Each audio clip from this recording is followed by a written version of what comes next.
Hi, I'm Beck, and one sleeping tablet can last me 10 days. Hi, I'm Indy, and one time I got a terrible haircut and they sent me an email to review it and I gave them 3 out of 5 stars, which was generous considering they cut stairs into my head, onto my hair. And then they called me and asked if I wanted a free haircut, and I embarrassingly said yes, and as a people pleaser that felt like it was going against everything that I stand for. But now I understand why people complain, because they get things for free, and I think I might do it more often, within reason. And this is Cheapskate. So do you have a photo?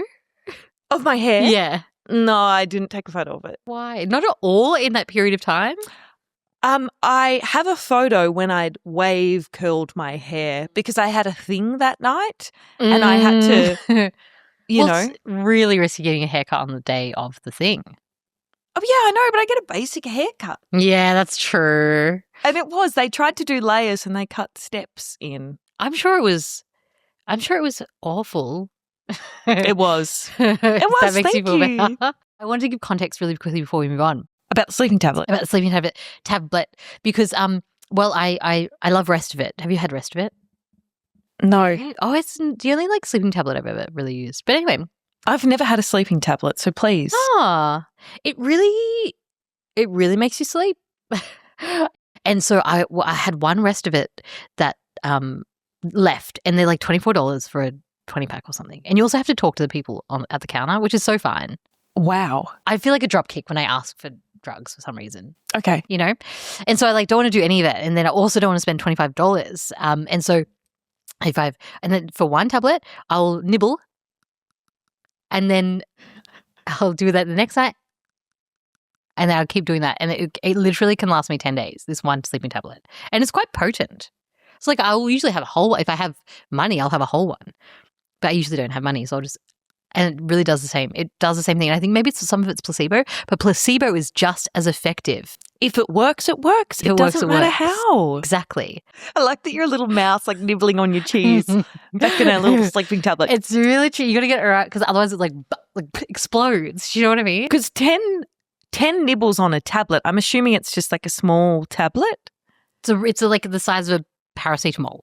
I'm always interested in what your life is like when I don't see you. And when I get these little little snippets of your life, it's so interesting. But that's so nice. And I think the same thing about you. Sometimes I think Indy's probably making food right now. You're just sitting and you're thinking things and you're walking around the kitchen. It's so crazy. Now, Beck, I actually have a story for you today. Yay! Oh my gosh. Obviously, that's why we're here. It is a story about boyhood. A little tantrum, and a birthday present. Oh, that's gorgeous. So today we're traveling back to the 90s. What a time it was. I don't remember a lot of it, but that's okay. That's crazy. Wow. You're so young. So young. I'm so young. I know, it's crazy. Yes, so that makes sense. You don't understand. You don't remember the 90s. But I can sort of taste it. It tastes like Pizza Hut, or you can eat Pizza Hut. Yay! The ice cream and the jelly and the cardboardy pizza. Oh my God.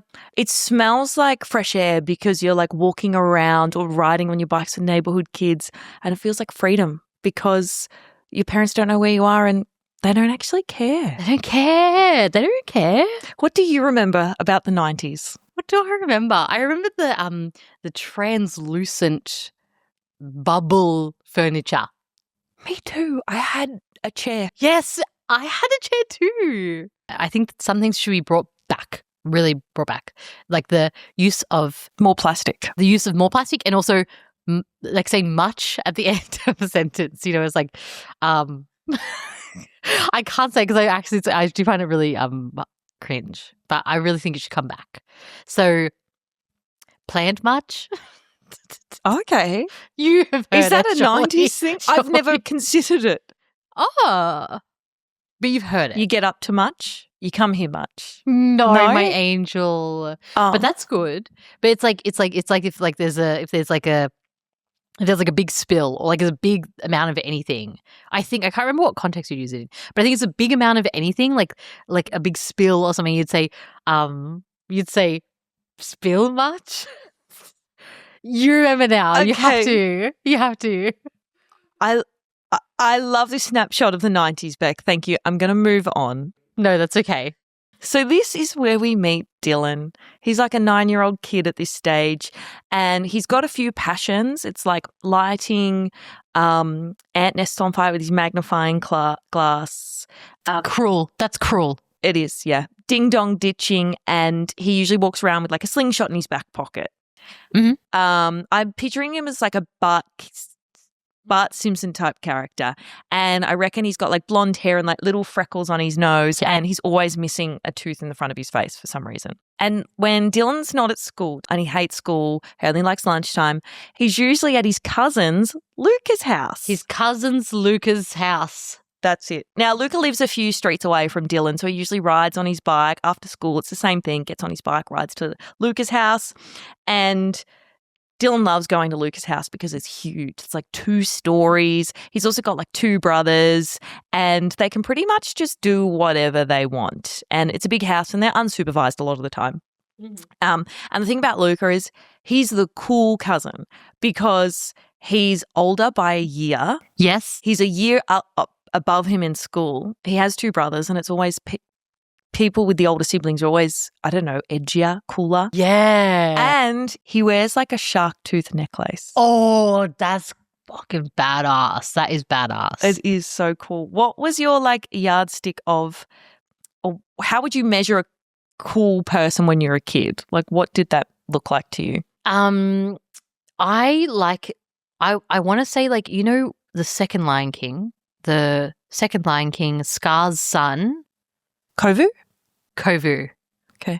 He is the blueprint and also inspiration and role model. And that is a cool person. And so like anyone who was like, he's a lion. He's so much more than that. He's aware of his flaws. So I think when there was like a kid who was like cool but also really, really, really, really self-conscious and like not self-conscious, self-aware, but in a way that is like, well, because I'm so aware of myself, of course I'm going to have low self-esteem. Uh-huh. Do you know what I mean? And so that's what I think a cool kid was. Someone who was actually really cool, really nice, and had a little bit of low self-esteem purely because they were aware of themselves. That's beautiful. You know? So in this story, because sometimes it's hard to keep up with characters. Sure. But I think thinking Luca is like Kovu, Scar's son. That's what I pictured when you said Luca. Wow. Obviously Kovu, Luca. And then Dylan is maybe more Simba. The loser. Oh. Not a loser. Okay. So anyway, most days Dylan or Simba will rock up to Luca's house and he'll like knock on the door. He'll be greeted by his Auntie Jenny at the door, and he'll be slapped in the face with her like strong floral perfume. Be greeted with her big long red nails. Whoa. Yeah. That she taps on the door, and she would mainly just call behind herself, Luca, Dylan's here. That kind of thing. Yeah. And then Luca would come out, they'd grab their bikes, go and do stuff. I don't know. This lady's giving me ASMR, you know? Something about it. It's like nostalgic, and that smell, I can smell it. And the long nails. I want to hear her tapping on something. And this one day in particular, Dylan is so excited to go to Luca's house because he has something to give him. A birthday party invitation. Oh, a physical one. Yes, a physical one. That's so it's cute. like the store-bought invites. Oh my God, do you remember those? I think bring back those. We can do that. So Dylan is turning 10 very soon, so very exciting. And his parents are going to let him have a birthday party, and he's going to have it at the local pool, which is so exciting because they can eat all the junk food they like, soft drink, and then they can do like a bomb competition in the pool. Gorgeous. So we can't wait to get to Luca's house and invite him and give him the invite. So the ink is fresh on the store-bought invitation, and he pedals his way over there, knocks on the door, again greeted by Auntie Jenny with her floral perfume, her big red lips, and her big long red nails tapping on the door. Before she can say anything, she's like, "Can I come in? I want to give Luca something. She's like, yeah, whatever. He's upstairs. But shoes off, no running in the house. Mhm. It is reasonable as an adult, but as a kid, you're like, well, Dylan's thinking, oh, Auntie Jenny and her annoying rules. She's always got weird things about her house, weird things that you can and can't do in her house, stuff that you can and can't touch. And although she's got 3 sons, he always feels like she doesn't really like kids that much. She's got a tiled floor is what I'm seeing. I cannot see Jenny without a tiled floor. Did you ever go to like a friend's house and there was things that just felt a bit weird? You know how sometimes when you're a kid, you always do things your way and then you go to a different house and they do things weird? Yes. Has that ever happened to you? All the time. And does this ring any bells to you? So you're at a friend's house and for no reason all the time you just hear tut. Do you hear that? It's like a squealing on the floorboards, but no one's walking. I feel like it's always in every childhood house that is a sound I hear. What is that? I don't know That doesn't this. sound familiar to you? No. Okay. It goes that must sound familiar to you. That's so annoying. That really sucks. Okay, well, I'll never get to the bottom of it. We're back in the 90s, right? Dylan hands his invite over to Luca. Oh my gosh, my birthday party's coming up. How exciting. They're both stoked. They're like, yay, we can't wait for this birthday party. We can't wait for the bomb competition at the pool. Day after that, Dylan goes to school, hands out all these invites to all of his friends, all of his classmates. For some reason, when you're a kid, you just invite like everybody. Yes, that's so cute. Because each person who comes gives you a present. Yeah. And that's pretty much what happens at Dylan's birthday party. So now we're at the birthday party. His family set up under the shade sail on one of the tables. They've like got this plastic tablecloth with matching plates and I don't know, plates, cups, that kind of thing. And it's like they've got soft drink, they've got party pies and sausage rolls and fairy bread and lollies. It's like so good. And as the kids start coming through the gate, they hand their presents to Dylan. And then when Luca walks through the gate with his Auntie Jenny and his dad, Auntie Jenny hands him his gift. So he opens it up, unwraps it, and he's got this brown jacket. And he's like, cool, thanks. It sucks because no 10-year-old wants clothes for his birthday. Totally. And Auntie Jenny usually gives shit gifts. So he's like, whatever, just kind of puts it on the table. But he can see that Luca is kind of shitty about it. He's like giving his mum's greasies and having like a little tanty to himself. Aww. This usually happens each birthday and Christmas. Mm-hmm. And Dylan tends to think that even though he has 2 older siblings, he still hasn't figured out how to share and that on someone else's birthday, they're allowed to get presents. So he just seems like he's a bit bratty. So he's not getting annoyed that his friend was given a shit gift. He was getting annoyed that he was given a gift. Yes. Oh, God. Dylan doesn't really care. He's like, well, I've got things to do. I've got to go swim. I've got to go mingle with all my other friends in the pool. And then by the time the bomb competition rolls around, Luke is fine. He's back in the pool having a great day. And Dylan's thinking to himself, oh my gosh, I'm 10. What a birthday. I'm in the sun with all of my friends. I've got all these gifts. Life is good. Things can't get better. This 10-year-old's quite introspective. Well, it may be because I'm putting words into this 10-year-old's head. He's also like thinking like, wow, my cousin's grown up with 2 siblings, not very good at sharing. It's quite a smart 10-year-old. Then it's a few weeks later and now it's Luca, who you know as Kovu. Yes. It's his 11th birthday because there's only a few weeks where Dylan and Luca overlap in the same age. And as their usual, Dylan hops on his bike, leaves his house, rides all the way to Luca's house, knocks on the door. Auntie Jenny, she's there, tapping her big long red nails on the door frame, perfume, gold jewelry, red lips, all of that. And she says, yep, he's upstairs. He knows exactly that he's running to go see Luca. And he runs up the stairs, goes to see Luca, opens up the bedroom door and sees him sitting there with something amazing. Luca looks up and says, you'll never guess what Auntie Francesca got me. A street shark. I don't know if you remember these, but they were from the 90s and it was like an Action Man character, but it was like half man, half shark. So shark head, man body. Oh, that's hot. Yeah, I feel like that's something you'd be into. Yes. But this isn't any street shark. Mm-hmm. It's one with like rollerblades. So this is super cool. This is a really cool toy to have. Yeah. And now Luca's just cool because he has this street shark. Mm-hmm. Dylan's kind of cool by proxy because Luca has a street shark. Of course. And this street shark goes everywhere with him. It like goes on their bike rides. He takes it to school. He pretty much takes it everywhere. Dylan's pretty sure Luca sleeps with it at night, which is, a little bit lame, but he doesn't know for sure. How big is this thing? It's like this big. It's like it's a Barbie. like a figurine. Yeah. Yes. Okay. Or an Action Man kind of size. I don't know. Like Got you. this big. Yeah. Did you have like a toy or something that you grew up with that you loved and took everywhere? I used to sleep with a hairbrush. I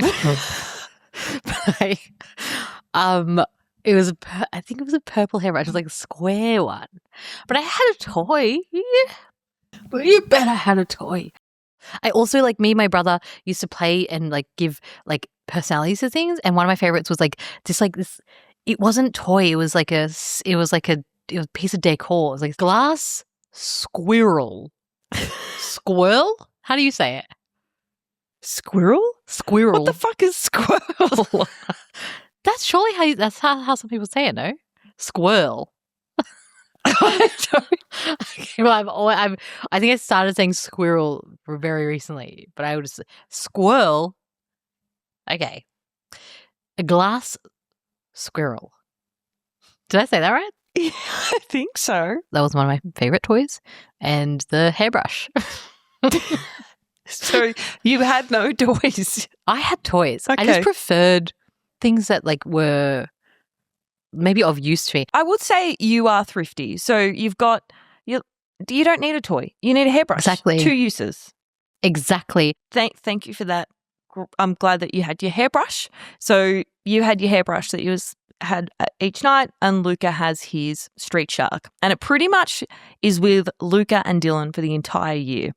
It goes everywhere, the street shark with rollerblades. He loves it so much. And it becomes a beloved toy for almost an entire year, almost. Until around when it's Dylan's birthday. So we're back to Dylan's birthday again. Last year it was the 10th birthday at the pool party. This year, his parents are just going to have some of his family members over for some party food. Very exciting. Luca arrives with his parents and he is already cracked it. And Dylan's like, here we go again. It's my birthday. It's my time to get a present. Luca has cracked the shits as usual. Auntie Jenny says, happy birthday, Dylan. Gives him a big kiss and leaves red lipstick on the side of his face and then hands him over a bag. And Dylan isn't expecting much from this because Auntie Jenny usually gives shit presents. Of course. The brown jacket last year, he hated it. It smelt. It was weird. He didn't know why he got it.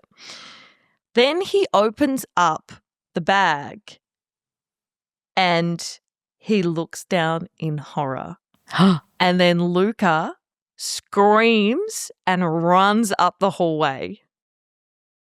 Auntie Jenny just rolls her eyes. What do you think has happened? It's just street shark. It's the street shark is in that bag, not boxed. Is that what's going on here? So Dylan had low expectations going in with this gift from Auntie Jenny because she gives bad gifts. But he looks down in the bag. Luca takes off screaming up the hallway, and it's just chaos.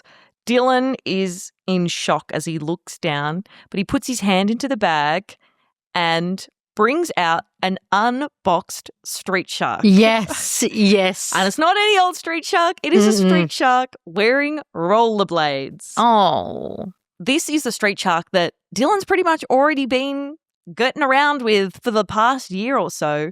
Auntie Jenny looks at her husband and says, oh, can you go calm him down, and like gestures toward getting Luca down from the hallway.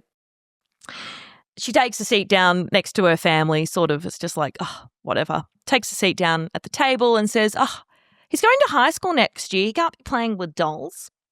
Now, there's a moment in time when you reach an age or something happens in your family and it's like the veil of innocence drops. And it's like you hear something about a family member or you see something and you understand that sometimes just how fucked up your family is or what the actual characters are. It's not just, oh, your mum who's perfect or your dad or your auntie or your grandma. It's like there's that moment in time where you see it all for how it is. And this is just what's happened to Dylan. Mm-hmm. This is when he realizes that Jenny doesn't buy Dylan any new gifts. she usually re-gifts something that was Luca or his brother's, and that's why Luca cracks the shits every birthday or Christmas. Oh my God. This whole time, poor Luca has just been watching his belongings be given away. Totally. And No Dylan's wonder like, you're a brat. you're a brat. But it's only years and years later that he realizes that Auntie Jenny never buys anybody new gifts. Most of the time she re-gifts stuff that's just from her house, and it's usually like her husband's or the son's, and she only re-gifts her own stuff if she got it as a gift and doesn't like it anymore. Yeah. No one can ever remember glamorous, extravagant Auntie Jenny ever buying them a goddamn gift. Wow. Well, honestly, like that's if you can manage it, then absolutely. I'm really curious about where this brown jacket came from. It's like Lucas covered. stinky. Was Lucas brown jacket? Yeah. What's he so sad about? It was gross. It was stinky. Get over it. I ain't never seen him wear that. Beck, I know that you love heterosexual relationships so much. And I just wanted to put you to the test of a few things because there's something that happens a lot in hetero relationships. And I just wanted to know if you could guess the cost of some of these things. Okay. So I want you to guess a few of the elements of what a heterosexual white wedding costs. Okay. So I've taken some stats from Easy Weddings from 2025. Now, this is just from like Aussie weddings, all Aussie weddings. So this does, I'm sure it's not just hetero weddings, but this is where it all stems from. So it's kind of from anywhere from eloping to a massive white wedding. This is where the average statistics have come from. So I want to put you to the test and see if you can guess what these costs are. According to Easy Wedding stats, in 2025, what was the average cost of an engagement ring? I feel so sad about how do people have money? Like, actually, how is it happening? Because you'd have the engagement ring and then the wedding ring and then the wedding. And I actually am baffled. It's like, it's not like anymore, oh, it's so expensive. It's like, no, where does it come from? How does anyone have this kind of money? Where is it? Is everyone doing something that I'm not doing? So that is, I'm going to say $8,000. Is that not, that's not Pretty fucking close. Is it? Do you want to know? Yeah. $7,364. Oh my God. Who the has that kind of money to just drop on a ring right now? Do you know what? I actually thought it was going to be way more expensive than that because there's a whole thing about it's like your 2-month salary or 3-month salary, blah, blah, blah, whatever. God, you know? And you know the 4 important elements of an engagement ring. Blue, borrowed, something blue, something borrowed, something new, something borrowed, something blue. Right? It's the 4 C's. But anyway, close enough. Oh, carrot. Yes, that's right. Color, cut, carrot, clarity. What? Okay, number 2. Yes. Keeping in mind that this is also from eloping to a big white wedding. What was the average cost of an Australian wedding in 2025? It's actually makes me want a projectile. Just the cost of everything, you know? I'm going to say, because with eloping, I'm saying $30,000. I'm going to say $30,000. Is that close? $38,252. No way. Woohoo. What the fuck? I really am. I'm made for the hetero life. And let's dig into those costs a little bit more. If that's what the cost of a wedding is, yeah. What would the cost of a wedding venue be? Average. Oh, this is a good question. Thank you. I have not a single idea. Maybe 2,000 for the night.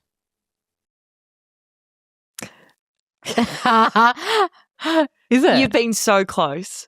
Yeah. This is not one of those times. Oh, okay. $17,518 is the average. Just for the room? Just for the space? Well, I think it might be like, usually when you get a venue, sometimes it's like for the drinks and all the stuff, maybe? Jesus. That's crazy. Why are people doing that? Why aren't you just like, because like any function space in any restaurant, any pub in Melbourne, it's like, yeah, as long as it's like a $2,000 minimum spend, easy. Do you know what I mean?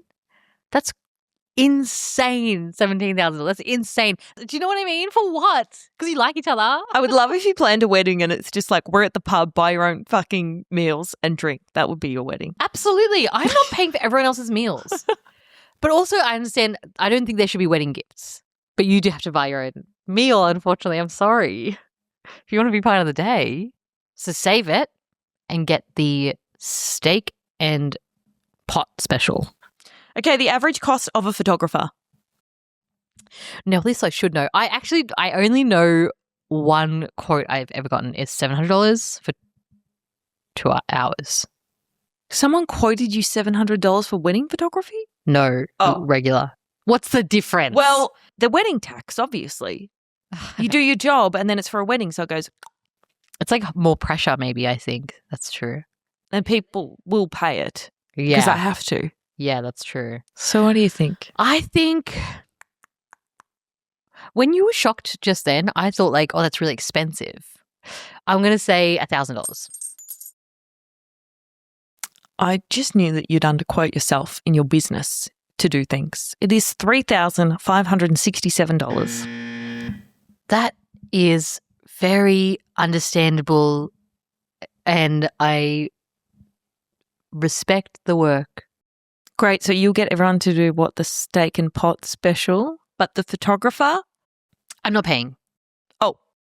I'm using my Google Pixel 9 Pro XL on that. Is that your phone? Yeah. That's my phone, Google Pixel 9 Pro XL. I think that's going to take, that will take really good photos. There you go. If you're after a saving. There you go. Document your own wedding. Thank you so much for listening to Cheapskates. Indy, thank you so much for coming today. Thank you for having me. It was really lovely my house. to have you here. Thank you. And has made me really realise that I should change it up guests-wise. So have a lovely afternoon, and thank you so much for listening. Thank you, Oprah. Thank you, Gary, whatever her friend's name is. And thank you, guys. Thank you so much for watching and listening. Who's Gary? Gail. Gail Park, so close.